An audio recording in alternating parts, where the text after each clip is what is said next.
Buenas tardes, Día Político por TSI. Rápidamente saludo a mis invitados. Don Andrés Pavón, ex embajador de Honduras en Cuba, expresidente del JODE. ¿Cómo está usted? Muy bien, estimado licenciado. Gusto saludarlo. Todo bien, ¿verdad? Todo bien, todo bien. Y para usted lo que ha pasado en la ANAPO, ¿cómo lo califica? Con este aspirante a policía, creo que estaba buscando un ascenso, más bien él. Sí, sin duda, ahí ha pasado alguna situación crítica bastante grave. La señora viceministra ha salido a la defensa, como ha sido su costumbre. Aquí lo único que ha cambiado es que no lo hizo desde las gradas del Palacio Presidencial, porque anteriormente, cada vez que hay una crisis de esta naturaleza, utilizan las gradas de Casa Presidencial para tratar de maquillar la realidad. Y ya está poniendo juicios sobre una probable investigación que debiera desarrollarse. Quien sí no sale a la luz pública y es un poco inteligente, diríamos un buen estratega, no le gusta quemarse, es el secretario de Seguridad. Es al ministro, a don Ramón Savión. Claro, él es un fuché, él maneja la cajita de Pandora. Bueno. Saludo también al ingeniero Ramón Castillo. Bueno, saludos, ingeniero, discúlpeme que no lo saludé. Mucho gusto. Ya día no me reía. Sí. Qué agradable. Gracias por invitarme. Muy amable estar aquí con el ex embajador en Cuba para ver qué nos cuenta. Sí. Ahora, quiero que hablemos un poco acerca de lo que le viene a la institucionalidad del Estado.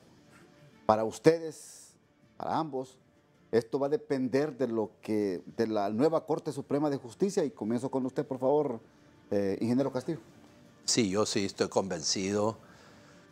Lo he estado analizando en diferentes momentos con gente del Partido Nacional. Inclusive hay gente que anda buscando candidatura, que usted sabe, que Tommy Zambrano, que Tito Asfura, PPP, que David Chávez quiere volver a ser candidato a alcalde. Pero nada de eso debe ser importante en este momento para nadie en este país. Aquí lo más importante es el proceso de la selección de los magistrados a la Corte que van a ser electos, les guste o no les guste a la población en general, de la sociedad civil por políticos. Por políticos interesados, cada unos en salvarse de que el paracaídas no se les cierre, y otros que esperan que pueda transformarse todo el sistema político-social en Honduras. Entonces hay que estar muy claro de cuáles son los balances y qué puede suceder. ¿Habrá nueva Corte Suprema de Justicia a su criterio? Bien complicado para mí, o sea, ojalá que no suceda lo que pasó con la Corte anterior, cuando los liberales tuvieran la opción de... Nunca entendí, póngale que no los corrompieron, solo los despidieron, pero la Corte es un poder real. Entonces, ¿cómo es posible que accedan cuando tienen la posibilidad a llegar? Los nacionalistas, como instituto político, como todos los problemas que se han tenido un sector de lo que es el juanorlandismo, mencionados en actos de corrupción y en actos de narcotráfico, deben de tener muy claro el peligro que tienen si no hacen una buena negociación dentro del Congreso con el Partido Libre, Partido Liberal Salvador de Honduras. ¿Y usted cómo interpreta esto, don Andrés? ¿Y cuáles pueden ser los peligros que pueden tener los nacionalistas si no negocian bien una Corte Suprema de Justicia? Bueno, uno de los riesgos es que hasta el partido puede llegar a desaparecer, teniendo en cuenta que así como están las cosas, hay movimientos que pretenden arrinconar a los partidos hacia un acto de culparlos de algunos actos inapropiados de sus líderes, para que los partidos se vuelvan como instituciones permeables por el crimen organizado. Y eso tendría a futuro una tendencia a desaparecerlo. No obstante, nada como ahora nos indica que estamos en un juego del poder bastante interesante. Honduras no lo había tenido antes como ahora. Ahora mismo se están diseñando algunas estrategias que uno las va viendo, analizando cada una de las partes, para llegar a concluir como un todo que aquí algo está pasando. Primero, el Congreso va a discutir la posibilidad de elegir una nueva Corte Suprema de Justicia, pero ese Congreso fue electo de manera irregular. Hay vicios de nulidad en esa elección. Ahora esta Corte, si se logra nombrar, sería también una Corte que viene arrastrando la ilegalidad y la ilegitimidad del Congreso Nacional. Eso pasaría en algún momento que dos partes del todo, que es el Estado, estarían en una situación débil, una situación que podría incluso al Ejecutivo, con un buen Consejo Nacional de Defensa y Seguridad, determinar en algún momento que el Estado está de alguna manera renco y que hay que ordenarlo. Y la única manera de ordenarlo es volviendo a garantizar la legitimidad del Congreso y de la Corte. Y eso solo lo puede hacer una Asamblea Nacional Constituyente. Entonces, para allá va, ¿ese es el interés de quién? Bueno, es el interés del partido en el poder que lo anunció en su campaña y está obligado a cumplirle a sus seguidores.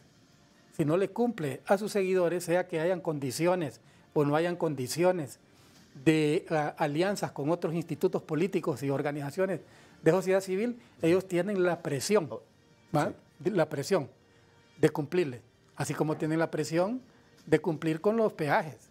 Ellos dijeron que no iban a haber peajes y los peajes continúan, aunque ya se determinó que uno de ellos debe de desaparecer. Así mismo puede llegar a pasar ahora. Pero este sería el desenlace, ¿cree usted, don Ramón Castillo, lo que plantea don Andrés Pavón? Que es muy lógico lo que está diciendo don Andrés.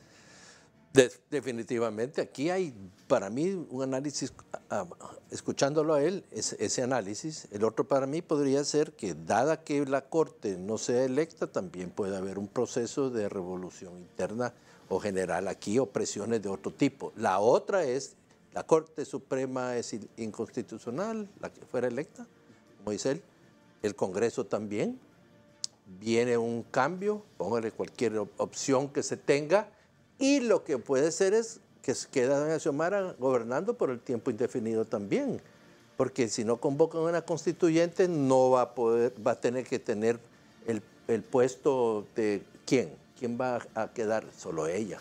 Entonces va a quedar el Partido Libre gobernando tranquilamente. O sea, no es que aquí estamos en leyes o en constitución, es que al romperse el orden constitucional tiene que quedar alguien gobernando, y la única persona que puede gobernar es la presidenta electa, que fue electa legalmente.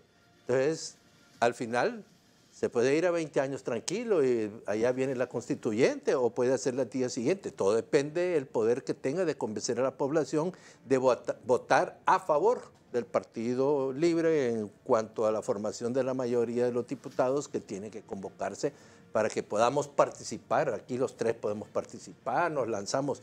Hay que poner en orden el sistema electoral de este país, que ha sido un desastre desde hace muchísimos años.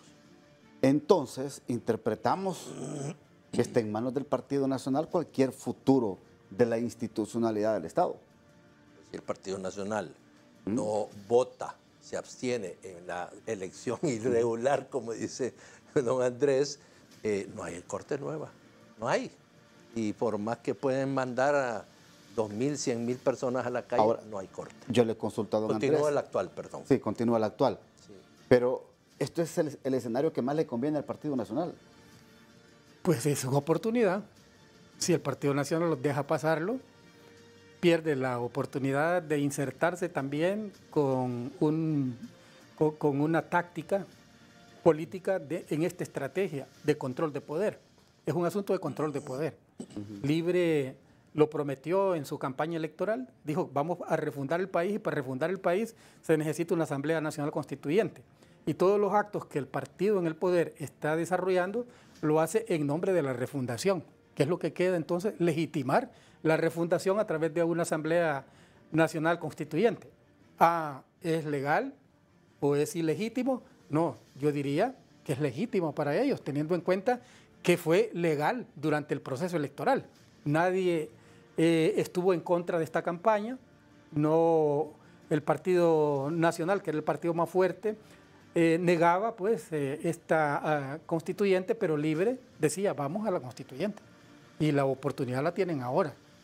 En tanto que el Partido Nacional y el Partido Liberal no van a favorecer una constituyente desde el Congreso Nacional, entonces ellos le estarían apostando al concepto de originaria. Cuando estamos hablando de una constituyente originaria, tiene que nacer de la crisis generada del Estado, no de un acto parecido al de Chile, que fue un acto de voluntades políticas que decidieron participar en un plebiscito o referéndum y votaron a favor de una constituyente. En este caso tiene que ser originaria, y para ser originaria tiene que ser derivada de una crisis, y esa crisis solo la puede dar la ilegitimidad del Congreso Nacional y de la Corte. Okay.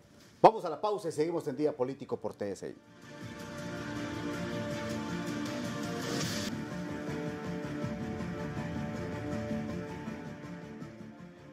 Bueno, yo creo que el trabajo que tenemos que tener todos los hondureños y los que tienen decisión de país es fortalecer nuestra democracia, fortalecer la institucionalidad del Estado en todos los sentidos, buscar el equilibrio de poder, buscar lo que la Constitución de la República nos manda, ingeniero Castillo, 3 poderes del Estado legalmente constituidos.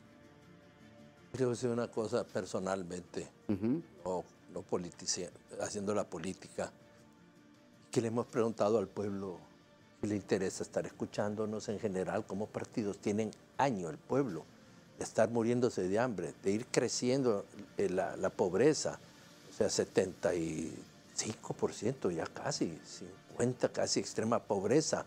Y es que la gente ya no quiere saber de los políticos, y esto es que somos todos los partidos en este momento, no los partidos, las dirigencias de los partidos no resuelven nada. No hay cosa peor y más peligrosa para un gobierno que es el hambre del pueblo.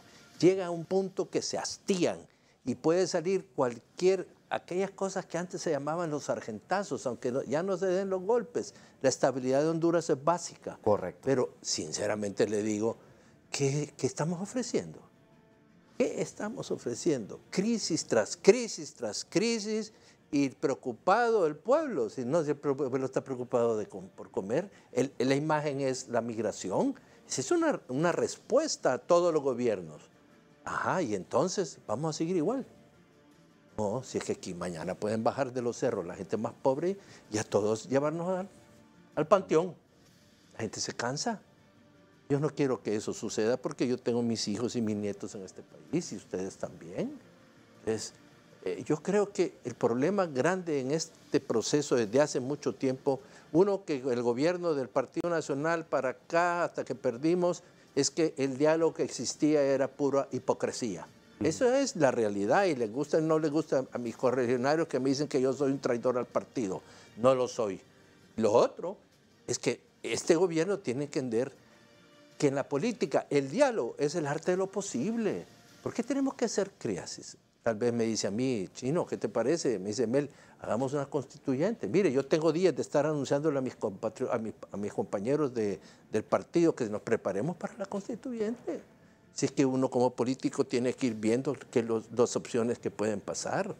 Lo mejor es que siga el gobierno. Pero está hecho todo montado con aceptación de los diputados cachurecos a que el proceso va hacia un sistema inconstitucional porque todo fue electo ilegal. Ahora, don Andrés Pavón, ¿es necesario hacer una nueva constitución en Honduras? Si usted quiere tener nuevas reglas para manejar el poder, el ejercicio del poder, si usted quiere prolongar más su tiempo en el ejercicio del poder, es necesario hacerla. Pero en esa perspectiva que usted dice, ¿y a quién ¿usted cree que le interesa a todos los hondureños? No, pero sí, a los hondureños en general, como decía el ingeniero, no les interesan estos debates políticos ya, la gente se hartó. No, permítame, pero ¿a quién le interesa eso que usted está diciendo? A los que tienen el control del poder. Entonces, por ejemplo, digamos, si estoy en el poder, que es el caso particular de Libre, si llegó al poder con más de 1 millón de votos a quienes les prometieron una Asamblea Nacional Constituyente bajo el argumento que esta constituyente debe de ser originaria, y en el concepto de originaria que no debe de ser conducida por el actual Congreso Nacional, sino de fuerzas externas al Congreso Nacional, de la sociedad civil y de los partidos políticos, quien entonces dirija este proceso desde el poder es el que va a sacar la ganancia. Sí, y entonces, ¿qué ahora, pasaría? Yo me quedaría más tiempo ahí. Pero yo le consulto a ambos. Llamar a una constituyente. ¿Quiénes van a ser los diputados que van a participar en la constituyente? Ligados al partido que está en el poder. Bueno, mire cómo se hizo con la Corte ahora mismo. Tenemos los concejales nombrados, un procedimiento parecido. ¿Quiénes son las bases del Partido Nacional en el poder? ¿Tiene bases dentro del movimiento de la sociedad civil? Si no las tiene, él estaría con mayores limitaciones. Porque si llaman a los obreros, si llaman a los campesinos a nominar un representante, si llaman al movimiento de mujeres a nombrar un representante, y así vamos enumerándolos a uno por uno, ¿a favor de quién estarían inclinados ellos? ¿A quienes estén en el poder o a quienes son oposición? Esa lógica que usted plantea es la que nos lleva a concluir entonces que es poco confiable quien pueda dirigir una constituyente. Mire, los que hicieron la última constitución de la República, yo era apenas un muchacho, un cipote, pero un niño. Pero usted, ingeniero, usted contempló la última asamblea constituyente. Hombres probos, inteligentes, que visualizaron una constitución de acorde al país. Y por eso establecieron artículos pétreos con mucha sabiduría, para que los políticos como que sabían que se iba a degenerar la política, la clase política en el transcurso de los años en Honduras, y pensaron, no, pongamos artículos pétreos para que los pare en esta intención de perpetuarse o de revertir artículos pétreos, ingeniero. Sí, pero eso ya es culpa de mi partido, del gobierno. La reelección era un artículo pétreo. Correcto. Hoy, don Andrés ha dicho algo. Y el partido, su partido violentó ese artículo. Mire qué interesante. Don Andrés ha dicho la realidad. Si es que hasta esta corte es inconstitucional por haber hecho actos inconstitucionales. Entonces, al final, sí se necesita una transformación, pero muy clara. Porque si es solo para perpetuarse en el poder el actual Partido Libre, entonces, si no hace y resuelve problemas bases del pueblo hondureño, no creo que vaya a conseguir los votos suficientes, sino que va a tener que ser mandracadas para poder elegir un Congreso nuevo. No va a ser posible. O vamos a un proceso electoral nuevo, donde se lanzan nuevos candidatos presidenciales y empezamos de borrón y cuenta nueva. ¿Por qué no? O sea, esa es otra opción. O sea, al final, diálogo. Yo estoy cansado de luchar en mi partido, si mis compañeros del Comité Central, ninguno debería de estar. Ninguno. Y se molestan conmigo, pero es que ninguno, y ahí andan soñando con ser candidatos otra vez. Es que este es un sueño de tontos. Realmente hay que darse cuenta en la vida, ya no somos, bueno, yo no estoy participando en nada, pero ya no somos hipotes. Lo que quiere es ver que mejora el pueblo va cada día más para abajo. Los pueblos se cansan, yo lo insisto, ojo, esa es mi forma de pensar. Los niños se mueren de hambre. Pero ahí andan promoviendo ya a don Narri Asfura. El problema de él, pero tiene que tomar una posición fuerte y decir las cosas claras. Pero si usted está con los mismos personajes, los mismos resultados va a tener. ¿Va a ser candidato varias veces nada más? ¿O quiere ser presidente? Esa es mi pregunta a Narri. Ahora, después de la última semana del mes de enero del 2023, ¿qué le viene al país, don Andrés? ¿Qué visualiza usted? Cambios. Cambios desde el poder, ¿no? Y cambios desde la oposición. Desde luego que, mientras tanto, nos tienen entretenidos con los hoyos de las calles, culpando a Aldana sobre lo que está pasando, y eso está acaparando los medios de comunicación y estamos descuidando la esencia del conflicto. Nosotros estamos frente a un conflicto de poderes, y ese conflicto de poderes deberá ser resuelto bajo una estrategia de alianzas o una estrategia de deslegitimar los dos poderes nombrados de manera irregular, que sería en este caso el Congreso y la Corte. ¿Desde dónde lo podemos hacer? Bueno, el Consejo Nacional de Defensa y Seguridad tiene tanta fuerza que en su momento podría asumir la necesidad urgente de legitimar estos poderes.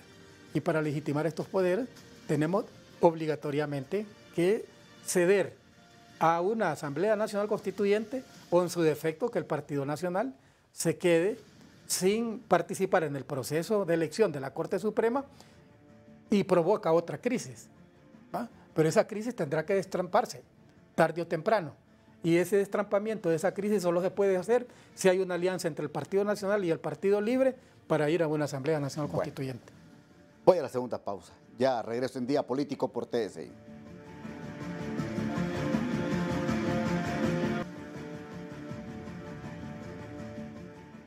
¿Por dónde debe de comenzar entonces esa ansiada legalidad que tanto se habla, tanto para el Congreso Nacional, que para unos dicen que es ilegal, que usted también así lo interpreta, y también lo que podía surgir de una nueva Corte Suprema de Justicia? ¿Por dónde debe de comenzar esta legalidad, ingeniero Castillo? Es que si llevamos la teoría de don Andrés, no va a haber legalidad. No importa cuántos voten a favor o en contra o que se elija. Aquí la varita mágica la tiene, sinceramente, el Partido Libre en el gobierno de Imel. Él sabe muy bien todo lo que pasó y estoy 1000% seguro que se planificó muy bien para que la elección de la juramentación, desde ahí la juramentación de doña Xiomara le hubiera tocado a un presidente de la Corte legal, pero no hizo ilegal la juramentación de doña Xiomara. Lo único legal que hay, el que no lo quiera ver aquí es que es tonto, y el que no lo dice es que tiene miedo siempre.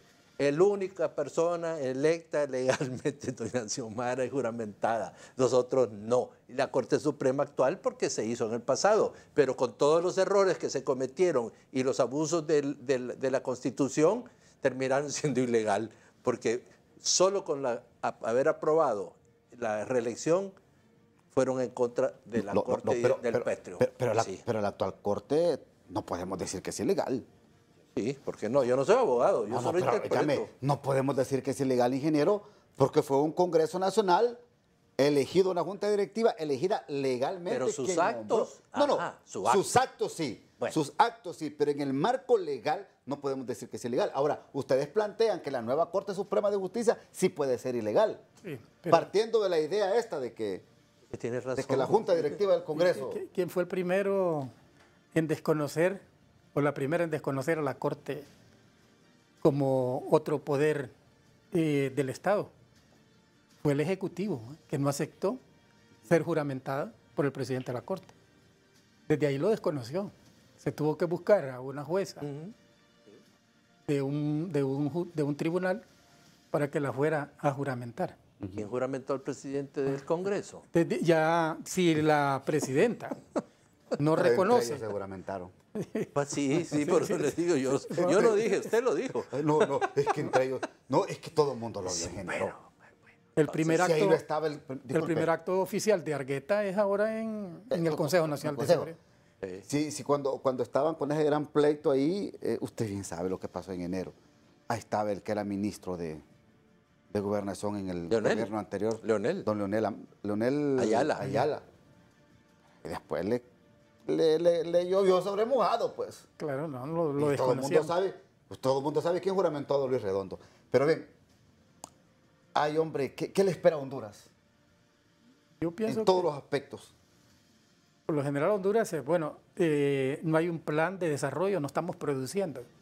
Y eso es grave, vamos a volver a continuar profundizando la crisis y mandando migrantes hacia el norte. Y por otro lado, viene la Asamblea Nacional Constituyente. Bueno. Lo dijimos en este programa. Sí, usted lo dijo acá. Okay. Es cierto, usted lo dijo acá en el programa Día Político. Pienso igual. O sea, yo creo que una cosa es lo que estamos en política, que debemos de seguir jugando a este pan y circo que tenemos en este momento, lo de la policía, lo del peaje, un montón de tonteras que no tienen sustentación real con el pueblo. Cambio de uniforme, que si van a desfilar allá a una paralela o no, mire, el 15 es ridículo, de ahí que que los LGTB no pueden marchar o que sí pueden marchar. Son trampitas. Son tonteras. Mire, cuando yo presenté... de banano para que nos estemos deslizando. Sí, cuando yo presenté al monarca la primera vez, yo tenía un grupo LGTB que entró con la bandera al Comité Central. ¿Y quién dijo algo en el partido? Si todos tenemos derechos. Si vamos a estar hablando de derechos, yo tengo derechos, nosotros tenemos derechos, claro. LGTB tiene derechos, los campesinos, todos los sectores son derechos humanos, porque somos humanos. Si no, no debería ser. Lo que pasa es que hasta los mismos encargados de muchos derechos humanos se politizan y al final terminan estando con uno con otro, pero no con la gente que debe tener. Los derechos no lo determinan las preferencias de Sí es. Determinan su condición humana. Bueno, sí. Yo les agradezco, caballeros. Gracias. Licenciado, muy amable. Ingeniero, es un gusto tenerlo siempre aquí en el Día Político. Hasta aquí el programa de hoy. Que pase una feliz noche.